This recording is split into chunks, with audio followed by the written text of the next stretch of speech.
Jordie Barrett has revealed he is open to the idea of shifting the Rugby Championship to earlier in the calendar year, even as resistance from key power brokers in New Zealand continues to stall momentum around global reform.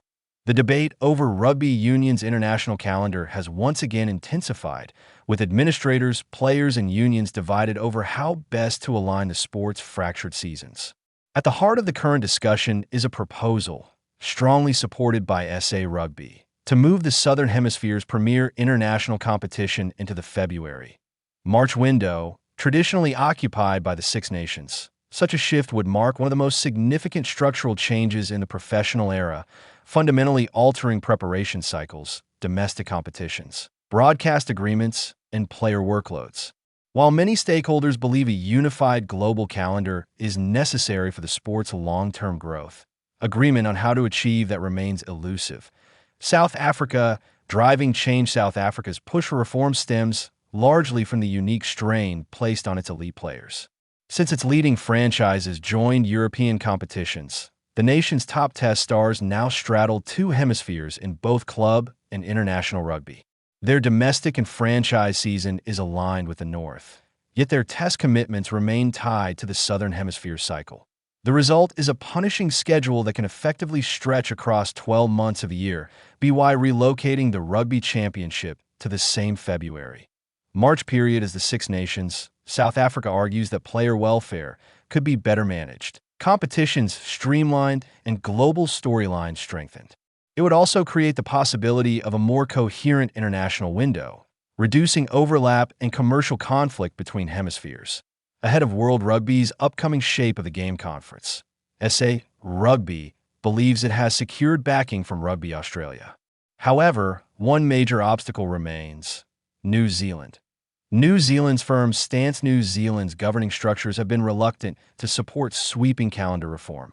Concerns range from commercial implications to broadcast timing, domestic competition stability, and long-standing seasonal rhythms ingrained in the country's sporting culture. The resistance has not been subtle. Rob Nichol, chief executive of the New Zealand Rugby Players Association, recently cautioned Australia about endorsing the South African-backed proposal. His comments suggested that New Zealand's players and administrators are not convinced by the arguments being presented.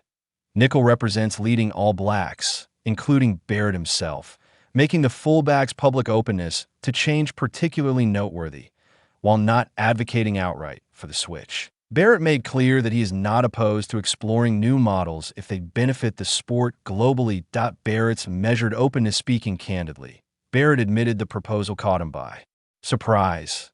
"It's news to me," he said, acknowledging that players are often the last to hear about administrative maneuvering. Yet rather than dismiss the concept, he approached it pragmatically. If they're growing the game and there's exposure all over the world at different times of the year, then why not? I'm certainly open to that. For a player deeply embedded in New Zealand's rugby traditions, the idea of playing test rugby in February and March represents a significant cultural adjustment. Those months coincide with late summer in New Zealand, a period more commonly associated with cricket than international rugby. Test matches in February and March? It will be tough to wrap your head around. We're still in cricket season, Barrett admitted. Yet his broader perspective was clear.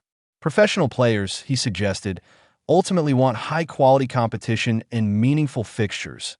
As players, you just want to play, and you want to play in big test matches and good domestic or franchise competitions around the world.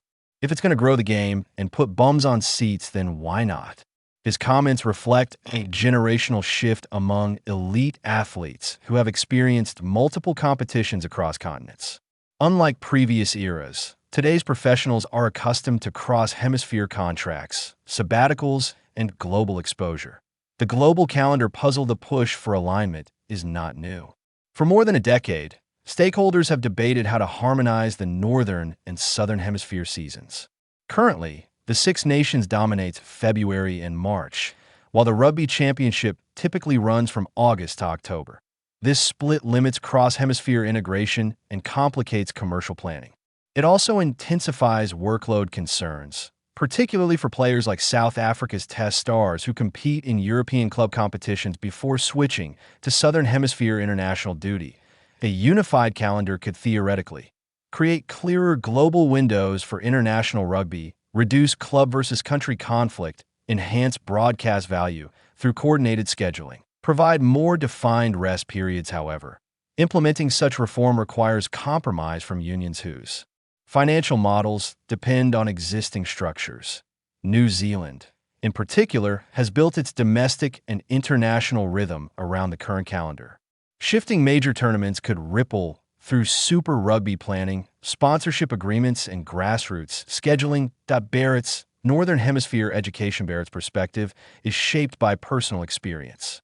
In 2025, he spent 6 months in Dublin playing for Leinster Rugby under a sabbatical clause in his New Zealand Rugby contract. That stint exposed him to the intensity and tactical nuance of Northern Hemisphere rugby, as well as a different seasonal structure.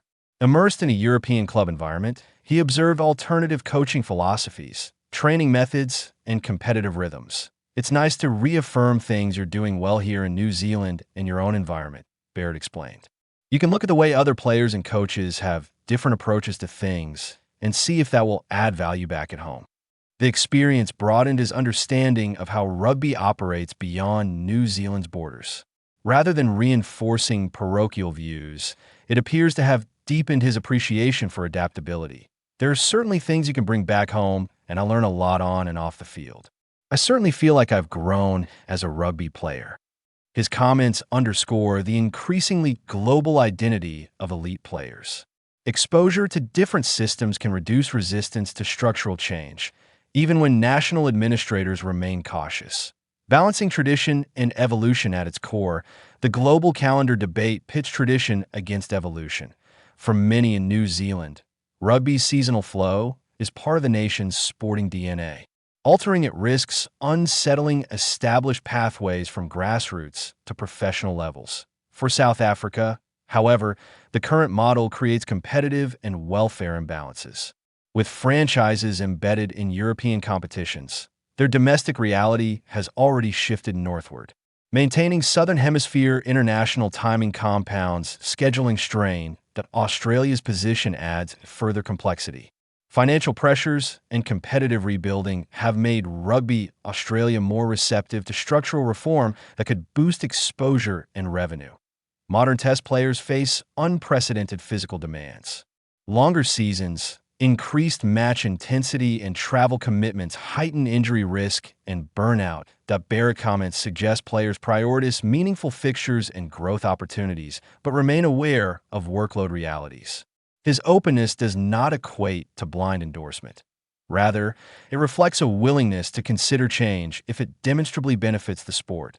The commercial equation, broadcast timing and market penetration, also shape the debate. Holding both the Six Nations and Rugby Championship in similar windows could either dilute attention or create a festival of global rugby. Supporters argue that coordinated international seasons could enhance storytelling and allow fans to follow cross-hemisphere narratives more easily. Opponents fear cannibalizing audiences or compressing the rugby calendar into a crowded early year slot. For New Zealand, whose rugby economy is tightly interwoven with broadcast revenue, any disruption carries significant risk that a test of unity. Ultimately, the success of any reform depends